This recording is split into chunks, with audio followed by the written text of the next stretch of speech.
Assalamualaikum warahmatullahi wabarakatuh. Waalaikumsalam warahmatullahi wabarakatuh. Sebelum memulai pembelajaran pada hari ini, alangkah baiknya kita berdoa bersama-sama. Berdoa dimulai. Bismillahirrahmanirrahim. Amin.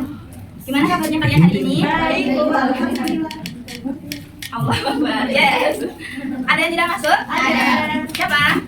Kenapa? Adiknya sudah. Oke. Semoga pertemuan selanjutnya Mbak Sona bisa ikut pelajaran ya. Baik, Bu.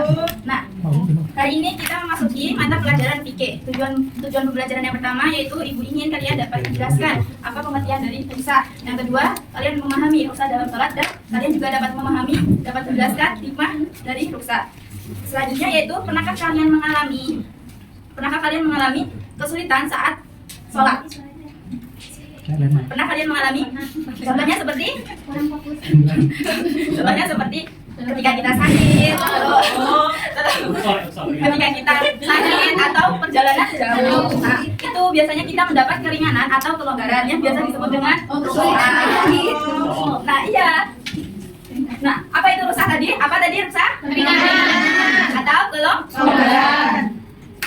Nah, ruksah secara bahasa memiliki arti keringanan atau kelonggaran. Nah, secara istilah ruksah ini diartikan perubahan hukum dari hukum asalnya karena sebab tertentu dengan tujuan untuk memberikan kemudahan dan keringanan.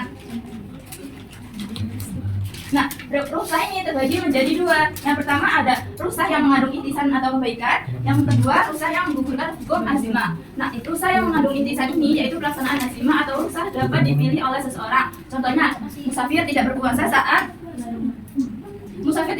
pada Ramadan ketika perjalanan jauh itu boleh mendapat keringanan tidak puasa, tetapi harus diganti. Nah, yang kedua yaitu ruksah yang menggugurkan hukum azimah. Hukum yang awalnya haram dapat menjadi halal karena ruksah dalam keadaan tertentu.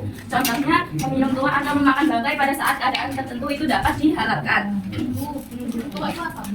Haram. Ya, semacam itu. Nah, yang selanjutnya yaitu ada hukum dari ruksah. Hukumnya itu dibolehkan karena kebutuhan atau keterpaksaan. Sesuai dengan penggalan redaksi pada Al-Quran surat Al-Baqarah ayat 226, la yukallifullahu nafsan illa wus'aha laha ma kasabat wa 'alaiha ma iktasabat. Artinya, Allah tidak membebani seseorang melainkan sesuai dengan kesanggupannya. Dia mendapat pahala dari kebajikan yang dikerjakannya dan dia mendapat siksa dari kejahatan yang diperbuatnya. Ayo kita baca bersama-sama Al-Quran surat Al-Baqarah ayat 286. 1, 2, 3. Bismillahirrahmanirrahim. La yukallifullahu nafsan illa wus'aha laha ma kasabat wa 'alaiha ma iktasabat. Artinya Allah tidak membebani seseorang melainkan sesuai dengan kesanggupannya. Dia mendapat pahala dari kebajikan yang dikerjakannya dan dia mendapat siksa dari kejahatan yang diperbuatnya. Quran surah Al-Baqarah. ya betul sekali. Selanjutnya yaitu ada hadis juga dari Anas radhiyallahu anhu. Nah, ayo kita baca bersama-sama. Bismillahirrahmanirrahim. An Anas radhiyallahu anhu qala kana Nabi sallallahu alaihi wasallam idza arada an yajma'u baina sholataini fi syukri akhara dhuhra hatta yadkhula awwal waqtil asri thumma yajma'u bainahuma. Rawahu Muslim. Nah, dari Anas radhiyallahu anhu ini, apabila Nabi Shallallahu alaihi wasallam akan menjamak dua sholat dalam perjalanan, beliau mengakhirkan sholat zuhur hingga awal waktu asar. Kemudian beliau menjamak antara keduanya. Hadis riwayat Muslim.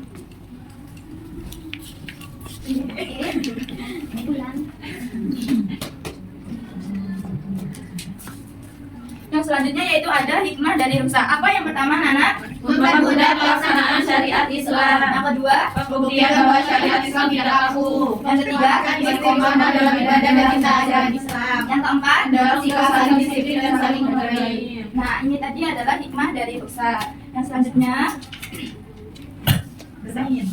Ibu ada sedikit tugas untuk kalian, yaitu satu kelompok 2 orang. Karena Mbak Sona tidak masuk, ini jadi satu kelompok 3, tapi ini berdua pasangan ya. Tugasnya yaitu kalian membuat bagan. bukan peta konsep, kalian membuat tabel. Nanti kalian tulis jawabannya itu pada kertas origami yang sudah Ibu siapkan. Setelah itu kalian tempel pada kertas manila ini. Soalnya dari mana? Dari bulan ini. Tugasnya yaitu kalian dapat menyimpulkan isi dari materi kita hari ini. Contohnya kayak misal tabel yang pertama kalian menjelaskan tentang pengertian dari ruksah. Tabel yang kedua hikmah dari ruksah atau hukum dari ruksah itu.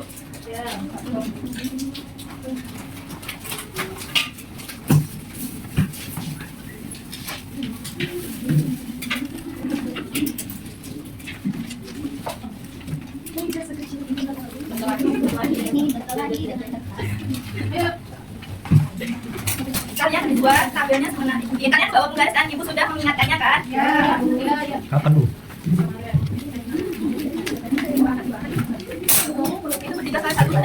Soalnya mana Bu?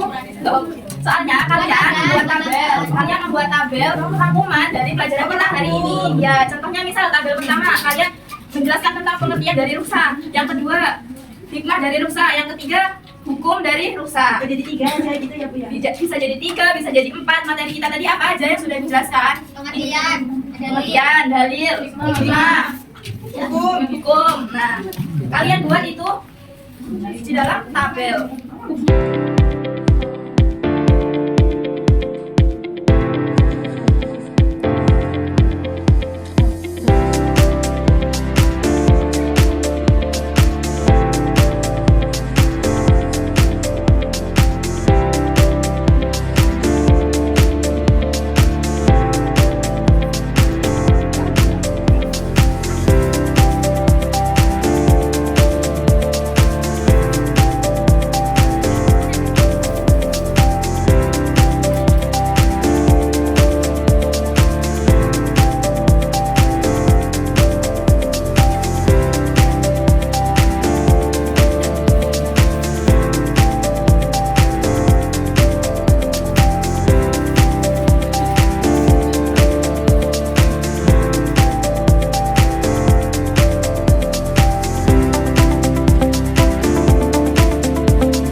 dengan tujuan untuk memberikan kemudahan dan keringanan.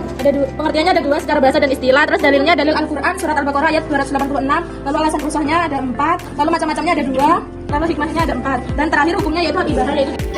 Bagus ya Bu ya.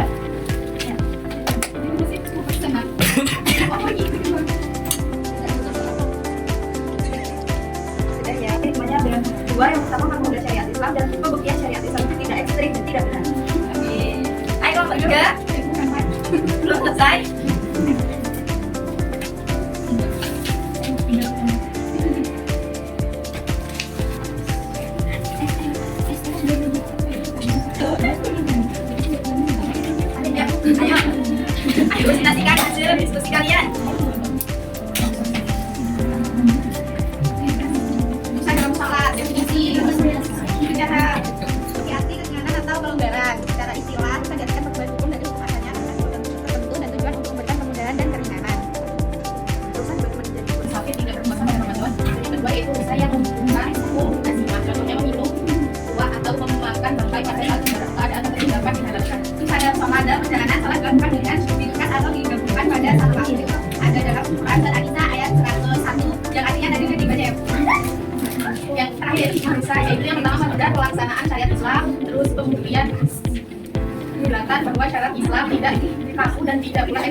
istiqomah dalam ibadah dan cinta seajaran Islam dan yang pasti mendorong sikap saling berbagi dan saling belajar. Oke, good job untuk kalian semua, tepuk tangan anak-anak.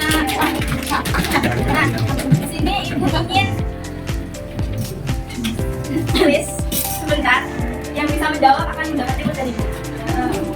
Kuisnya apa nama lain dari keringanan atau kelonggaran? Turun dulu. 1, 2, 3. Berani. Ya, udah besar. Nah, yang kedua. Pada ayat berapakah? Pada ayat berapakah? Ayo bukunya ditaruh dong, jangan lihat bukunya. Baik Bu. Pada ayat berapa tentang keringanan sholat tadi? Mbak Lima kan bisa. Ayat 1:1. Ya, betul. Good buat Mbak Lima. Sampai semuanya dapat ayat Bu. Sebutkan salah satu hikmah. Belum. Sebutkan salah satu hikmah dari rusa. Barani apa? Oke. Tapi Barani kan sudah mendapat reward. Apa mau dikasih ke temannya? Ayat itu.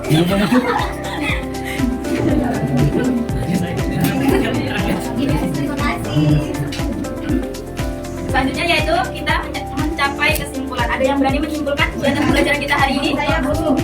Silakan Balmi apa? Jadi rupa itu secara kasar memberikan keringanan atau kelonggaran dan rupa itu dibagi menjadi dua. Yang pertama ada rupa istiqan dan azimah. Kalau istiqan itu tentang kebaikan, kalau azimah itu hukumnya Allah dan haram menjadi sesuatu yang dilarang. Terus hikmahnya itu sebenarnya ada 3. Nanti ya kita. Oke. Terus sekali terima kasih anak-anak karena pelajaran kita hari ini sudah selesai. Kurang lebihnya mohon maaf. Oh ya, jangan lupa kotoran yang ada di bawah kursi kalian jangan lupa diambil dan dibuang ke tempat sampah. Jika sudah, kita akan menutup pelajaran dengan sekian dari Ibu. Assalamualaikum warahmatullahi wabarakatuh.